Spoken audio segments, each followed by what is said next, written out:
трут провода, ток по рукам, телефон во все голоса говорит пока. Пора.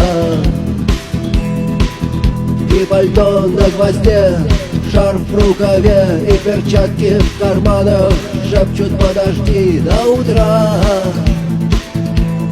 до утра. Но странный стук